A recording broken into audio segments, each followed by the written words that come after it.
I got a package. Aaron from 802 Garage sent me a package. I don't know what it is yet. He said to open it on camera, so that's what we're gonna do. You'll know Aaron, obviously, from a couple episodes ago when he helped install the coilovers and do some other fun stuff. We're gonna get this car fully slammed. Man, the puns. And he decided to send me a random package as a belated wedding gift. So thank you, Aaron. Let's get this thing opened up. I know what this is. Oh, that's amazing. So this is a Milwaukee cordless 3/8 inch ratchet, which is incredible. I don't have anything like this. And I should have had it a long time ago. I just did not get around to it. So huge thanks to Aaron from 802 Garage.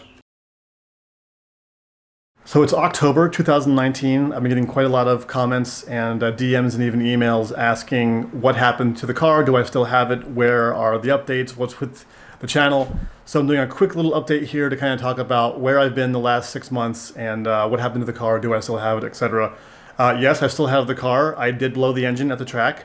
I also managed to blow up my back because I had an old injury from playing sports in college. And that's kind of where I've been for most of the 6 months, was just healing, because it takes about 4 to 6 months for that kind of back injury to heal. I had some nerve damage and herniated disc and other nasty stuff happening from back in the day, and it all got re-injured when I was at the track. So I've been doing quite a bit of healing during that time. I also found out that I had to move. About two or three months ago, I found out that my landlord was selling the house and I needed to find a new place to live. So that's where I am now. So basically half the time was healing, half the time was moving. And now that I'm in the new place, I can finally start focusing on making videos again. But here is the new backyard situation, which is much better than the previous one. I am still unpacking and cleaning and stuff, which is why there's boxes everywhere.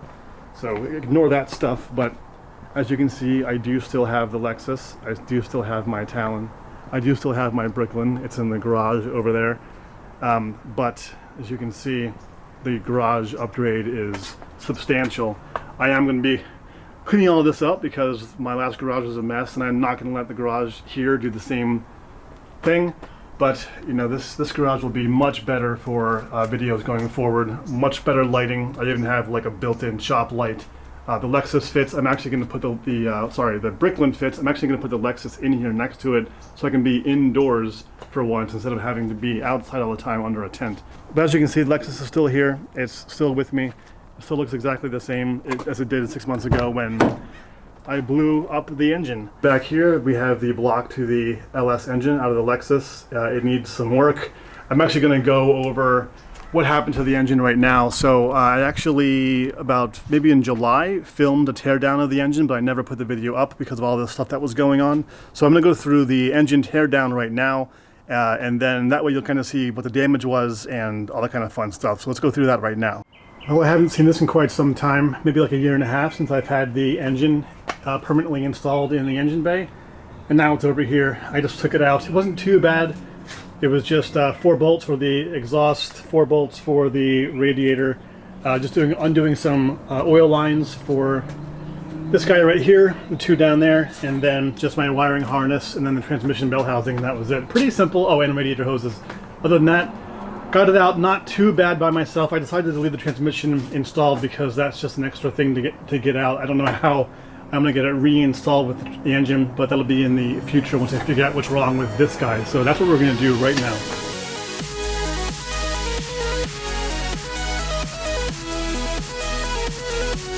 There's the pan right off the engine. Nothing really out of the ordinary. There is obviously a bunch of, I don't know if this is like, yeah, it's pretty sludgy, kind of like sludgy, thicker oil on the surface here. It's not really coming up very easily. It looks like the actual baffle is still working as intended. So there we have all of the push rods out and the rocker arms out, and I have them all over here on my bench. And this is the driver's side of the engine, and that will be the passenger side over there. We have our rocker arms here and our push rods going along in the order back of the engine to the front of the engine. I'm probably going to label all these just so I keep track of where they go in what order. Just to be, you know, extra anal. So that'll be it for the driver's side. I can pull the head off now.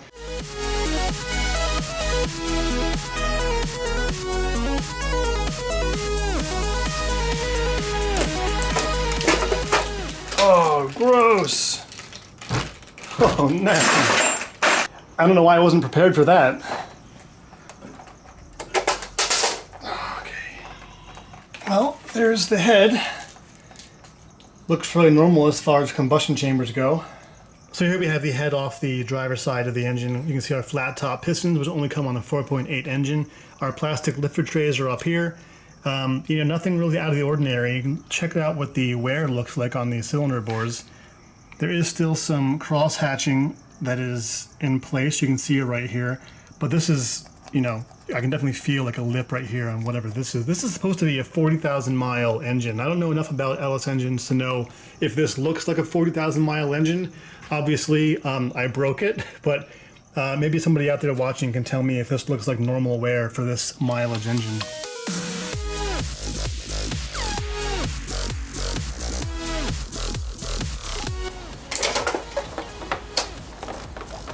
Not too bad, actually. Yep, smells horrible. Oh, I see, there's some buildup down there. Yeah, it looks like the cylinder walls have a lot of buildup on there just from sitting for a long time.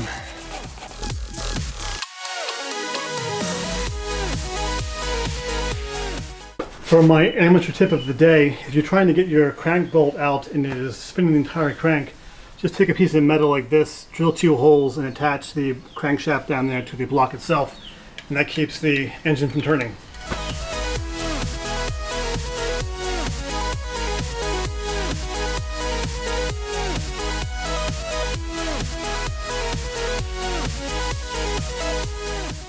So here are the parts laid out so far. We have the driver's side here, and over there's the passenger side, obviously, and we have our rocker arms, the push rods, these guys that hold these all in place.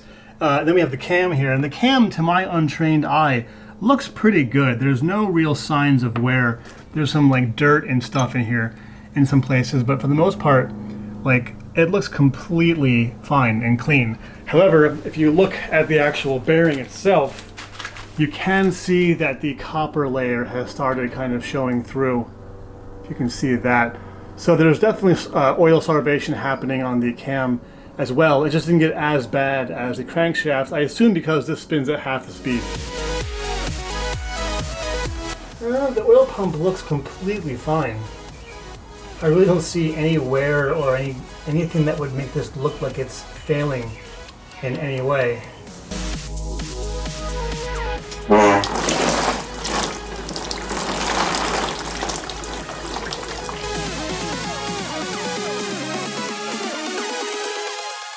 So you can see some heat built up right there where there's some discoloration on the end cap. Otherwise, it looks pretty good. So now compare the last one with this one. Look at the actual bearing itself. It is completely flattened on the sides and it has all this material sticking out. Really, really bad. This is what a textbook spun bearing looks like. A really bad one, to be honest. And then for the actual rod cap, look at the sides of it. You can see all the heat built up on the discoloration of the metal there and on this side. And this surface is not, it's actually pretty smooth, but you can tell this spun around quite a couple times, doing that much damage to the bearing. All the rod caps are off now, and you can see, actually, if you look, there's actually metal on the crankshaft right here, just bearing material, which is amazing. So you can see you've got some damage down there to the second one from the front, and then there's basically every other one seems to have a spun bearing issue. Weirdly, it's this one's smooth, this one's good, that one's good, this one's good, but then every other one seems to be really bad. And then if you look over here at the caps themselves, this is the front of the engine going backwards. You can see how this is the worst one by far. The bearing material is completely destroyed and fried. But every other one, well, I guess they all seem to be pretty bad, to be honest. So I have to just basically have the whole engine machined, just pull it apart and put in oversized bearings and everything, and probably get new rods and all that kind of stuff, or just get a new junkyard motor, which is probably what I'm going to do. So that's basically where we are right now as of October. I have some decisions to make with the engine. I need to decide if I want to rebuild the block that I have or if I want to just get a new engine. They're both going to be about the same price, not a new engine, like another used engine. they'll be about the same price, maybe like 1,000 to like 1,400 or whatever. So I have some decisions to make. Do I want to get a new used engine, drop it in, and go to the track, and that will let me go there sooner, get more seat time, and then I can also slowly rebuild the block that I have into a boost-ready engine. The other option would be to rebuild what I have right now, just get a used crank, used rods and everything, and then rebuild it, but with gasket costs and hardware and all the other stuff that kind of goes into that, and building an engine, it's going to be about the same amount of money to do that versus having another new used engine to go into the car. So I have some decisions to make, but the good thing is I can do that pretty soon because I have a new job coming my way, which is really exciting.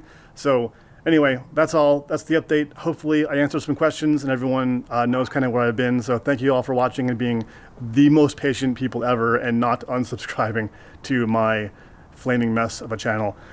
Stay tuned for more Fully Spooled. I do have more coming. As you can see, the Lexus is going to be rebuilt. I have some decisions to make, but we'll see where that goes. Thank you all for watching. Stay tuned for more. Check out me on Instagram, fully_spooled, and I'll see you next time.